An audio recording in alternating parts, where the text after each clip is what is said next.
வணக்கம் ஃப்ரெண்ட்ஸ். கொஞ்ச நேரத்தில் அம்மனுக்கு அபிஷேகம் நடக்கும். இப்போ இதை பாருங்கள். இதெல்லாம் இந்த ஊரில் ஜெயிச்சு வந்தவங்களோட கப்பு. யாரெல்லாம் ஜெயிக்கிறாங்களோ அவங்க அந்த கப்பை அம்மனுக்காக வச்சுருவாங்க.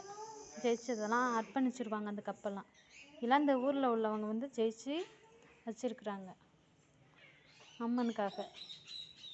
இந்த கபடி அந்த மாதிரிலாம் போயிட்டு ஜெயிச்சுட்டு வந்த கப்பு தான் இதெல்லாம்.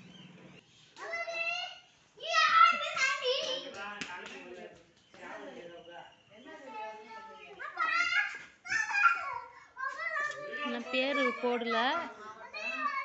இந்த ஃபஸ்ட்டு ப்ரைஸ், செகண்ட் ப்ரைஸ் இந்த மாதிரி கபடி மேட்ச்சில் போயிட்டு இந்த பேருந்தூர் பசங்கள்லாம் போயிட்டு கபடியில் கலந்துக்கிட்டு ஜெயிச்ச கப்பு அம்மனுக்காக கோயிலே வச்சுட்டாங்க. அவங்களால தான் ஜெயிச்சாங்க.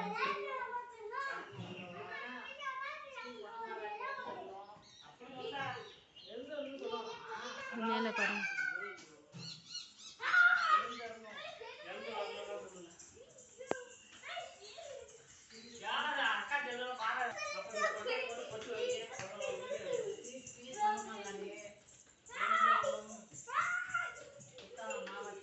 இன்னும் கொஞ்ச நேரத்தில் அபிஷேகம் நடக்கும்.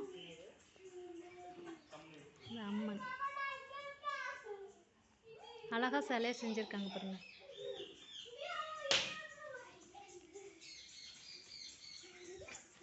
அழகாக கண்ணு, காது, மூக்கு எல்லாம் நேச்சுரலாக வச்சு செஞ்சுருக்காங்க. இது இந்த அம்மன்.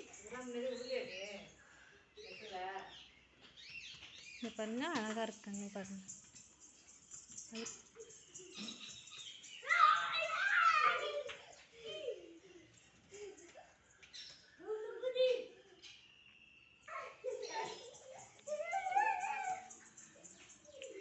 நேராக அம்மனே பார்க்குற மாதிரி வந்திருக்கிற மாதிரி நமக்கு தெரியும். உள்ளே அம்மனுக்கான வேலைகள் நடந்துக்கிட்டு இருக்கு. உள்ளே அம்மனுக்கான வேலைகள் நடந்துக்கிட்டு இருக்கு. அபிஷேகம் பண்ணுறப்ப நம்ம உள்ளே போய் பார்க்கலாம்.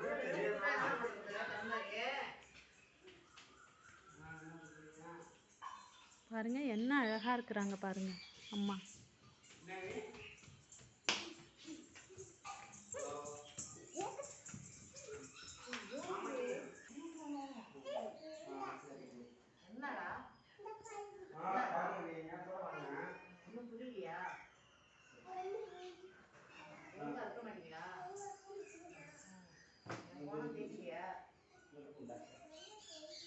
அம்மன் ரொம்ப சக்தி வாய்ந்த அம்மன். நினைச்ச காரியத்தை உடனே முடிச்சு கொடுத்துருவாங்க.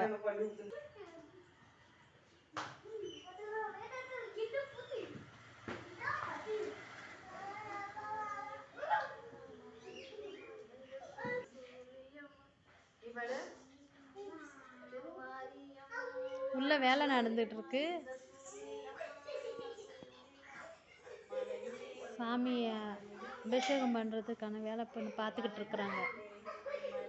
கொஞ்ச நேரத்தில் இதையும் ஆரம்பிச்சிருவாங்க.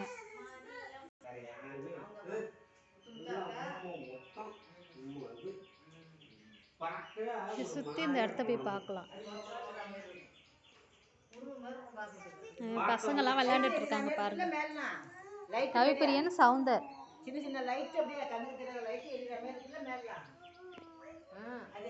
இது பின் சைடு. மேலே பார்த்தீங்கன்னாக்கா நிறைய சிலைகள்லாம் செஞ்சுருக்குறாங்க. கோபுர உச்சத்தில் இதோட கும்பாபிஷேகம் பண்ணி 3 வருஷம் ஆகுது. இந்த கோயிலை கட்டி வெயிலில் தெரியல, கிளார் அடிக்குது பாருங்க. அழகாக இருக்கும். இது சுற்றி வர்றது.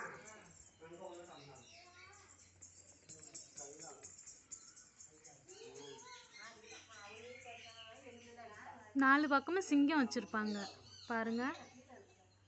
அது மட்டும் இல்லை, இந்த பக்கம் பாருங்க, பூத கணங்கள் வச்சு மேலே இந்த பக்கமும் அந்த பக்கமும் சிங்கம் அமர்ந்துருக்கிற மாதிரி ஒரு காட்சி இருக்கும்.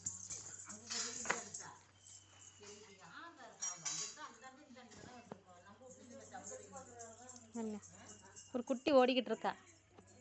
என் பொண்ணு தான் அது, தங்கச்சி பொண்ணு.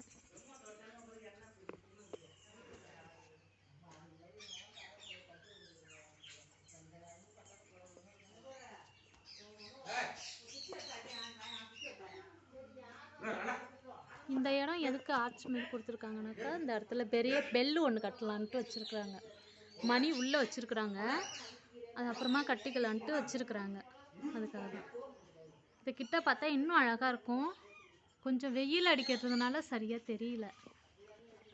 இது கொஞ்சம் கிட்ட வச்சு பார்க்கணும்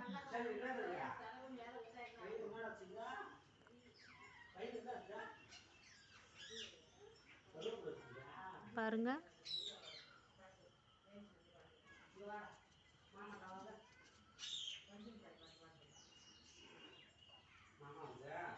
இதை எதுக்காக நான் உங்ககிட்ட காட்டுறோன்னாக்கா, இந்த திரளந்தூரில் இப்படி ஒரு சக்தி வாய்ந்த அம்மன் இருக்கிறது உங்களுக்கும் தெரியணுங்கிறதுனால தான்.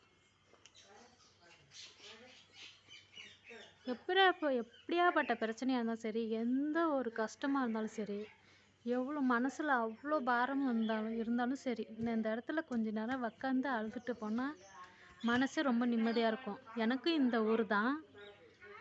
இந்த கோயிலுக்கு பக்கத்தில் தான் எங்கள் வீடு இருக்குது. எங்கள் வீடு வந்து அதுக்கு முன்னாடி பெரிய வீடாக இருந்துச்சு. இங்கேருந்து பார்த்தாலே தெரியும், பெரிய வீடாக இருந்துச்சு. சாமிக்காகவே பாதி வீடை நாங்கள் கொடுத்துட்டோம், இடம் பத்தலைங்கிறதுனால. சாமி வந்து என் கனவுலையும் சொன்னாங்க, அம்மா கனவுலையும் சொன்னாங்க, இந்த மாதிரி எனக்கு பாதி இடம் வேணும் அப்படின்னாங்க. சரி அம்மாவே கேட்டுட்டாங்களேன்ட்டு பாதி இடத்த சாமிக்காகவே ஒதுக்கி விட்டுட்டோம்.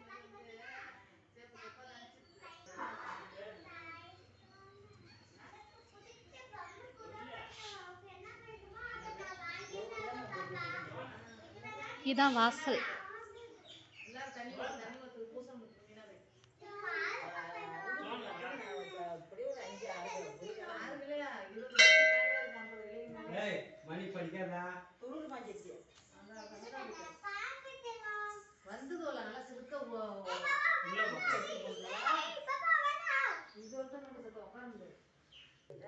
உங்களுக்கு எந்த அளவுக்கு ரீச் ஆகுறதுன்னு எனக்கு தெரியல.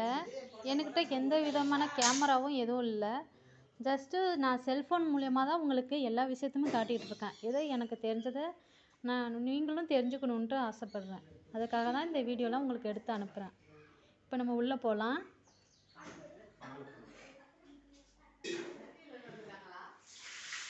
பாருங்க, அபிஷேகம் நடக்க போகுது.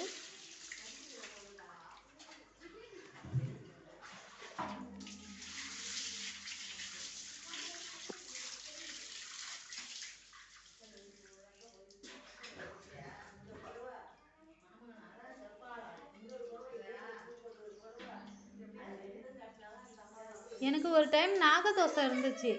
அப்போ இந்த கோயிலுக்கு தான் வந்து நாகதோஷம் இருக்குன்ட்டு பரிகாரத்துக்கு வந்தப்போ பாலாபிஷேகம் பண்ணணும்னு சொல்லிட்டு ஒரு நாள் விரதம் இருந்து எடுத்தோம். விரதம் எடுத்து அன்றைக்கி நைட்டு விரதம் எடுத்து சாப்பிட்டுட்டு நைட்டு தூங்கிக்கிட்டு இருந்தேன். அப்போ வந்து அம்மன் அந்த கனவுல வந்த ஒரு கூண்டு, ஒரு தங்க கூண்டில் வந்து அந்த அம்மன் உக்காந்துருக்கிற மாதிரியும் முழுக்க முழுக்க சிலை. அந்த கண்ணு மட்டுமே ஒரிஜினலாகவே பார்க்கவே பாம்பு கண்ணு மாதிரி பயங்கரமாக இருந்துச்சு பாருங்க. ஆனால் இந்த கனவுலேயே பயந்துட்டேன். ஒரு பெல் ஒன்று சாமிக்கு நேராக வந்து தொங்குனுச்சு. அது பக்கத்தில் ஒரு பால் குடம் தொங்குற மாதிரி இருந்தது. அங்கே இருக்கிற பூசாரி வந்து என்னை அந்த மணியை அடிக்க சொன்னாங்க. மணி அடிக்க சொல்கிறப்போ ஆனால் அந்த குடம் வந்து கீழே சாஞ்சிருச்சு. சாஞ்சி எல்லா பாலையுமே சாமி குடிக்கிற மாதிரியே என் கனவுல வந்தது. என் கனவுல மட்டும் இல்லைங்க, யார் இந்த கோயிலுக்கு வந்தாலும் சரி, அவங்க கனவுல வந்து இந்த அம்மனை நேராக போய் காட்சி கொடுப்பாங்க.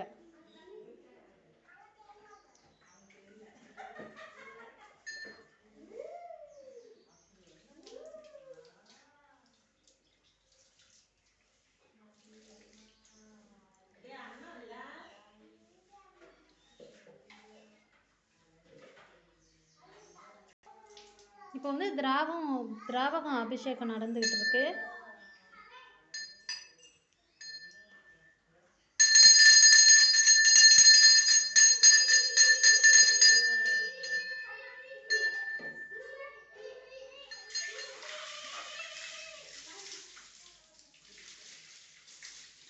ஆனால் இவ்வளோ கிட்ட போய் யாராலையுமே பார்க்க முடியாது. இந்த தரிசனத்தை வந்து யாராலையுமே பார்க்க முடியாது. சாமிக்கிட்ட வந்து கெஞ்சி எனக்கு உங்களுக்காக தான் நான் கெஞ்சி நான் கிட்ட போயிட்டு வீடியோ எடுத்துக்கிட்டு இருக்கேன்.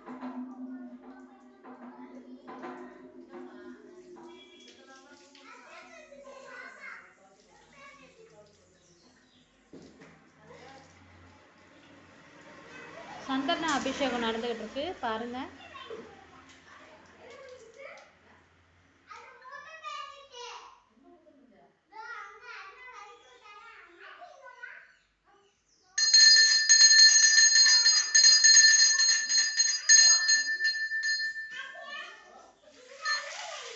இங்கே இருக்கிற பூசாரி சாமிக்கு வந்து சாமி வரும், சாயங்கால நேரத்தில் சாமி வரும். இவங்களுக்கு வந்து சின்ன வயசுலேயே வந்து சாமி வந்து உடம்புல ஏறிட்டாங்க. 5 சாமி 5 வயசா சாமி உடம்புல ஏறுந்து? ஆமாம், 5 வயசுலேருந்து சாமிக்கு வந்து சாமி வந்துடுச்சு. வந்து எல்லோரும் வந்து குறி கேட்பாங்க. அவங்க சொன்னால் எல்லாமும் நடக்கும். நாங்களாம் சின்ன வயசுலலாம் ஒன்றா தான் படித்தோம்.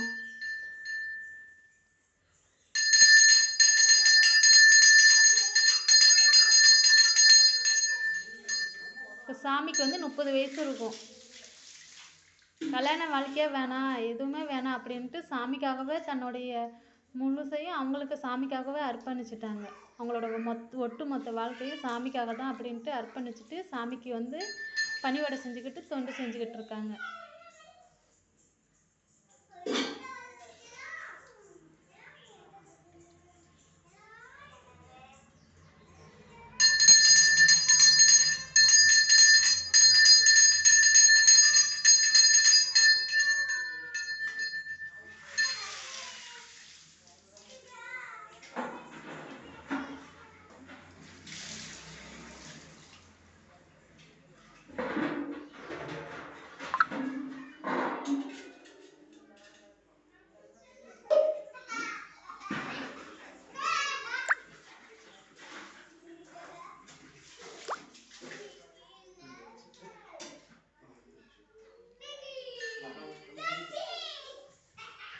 பாலாபிஷேகம் நடந்துகிட்டு இருக்கு.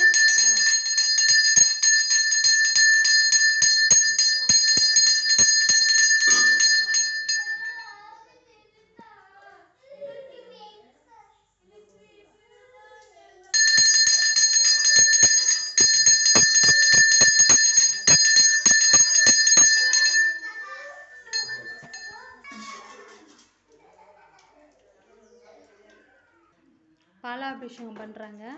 ஓம் காளி மகாகாளி கபால காளி திரிசூல காளி ஜனகசகன ஆட வைத்த காளி ஆனந்த ஒரு உக்ரமான காளி ரத்த சாமுண்டி காளி சதாசிவ காளி பரமேஸ்வர காளி அலங்கார காளி ஓங்கார காளி ஆனந்த ஒரு உக்ரமான முகத்தில் வந்து அனைவருக்கும் நல்வழியை காட்டும். ஓம் சர்வ சர்ப்ப அர்ப்பணம்.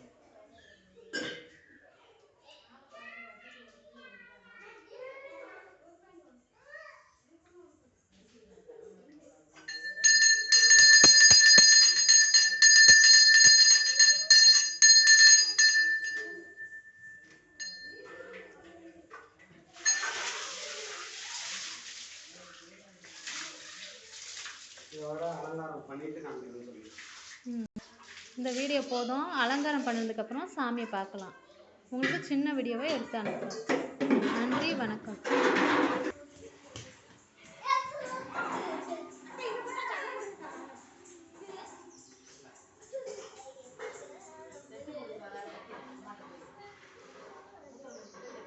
ஸ்க்ரீன் எல்லாம் மூடிடுவாங்க. கர்ப்பகிரகத்தில் இருக்கிறனால ஸ்க்ரீன் எல்லாம் மூடிட்டு தான் சாமிக்கு அலங்காரம் பண்ணுவாங்க. அலங்காரம் பண்ணினதுக்கப்புறம் தான் நம்மளை வந்து பார்க்க விடுவாங்க சாமி.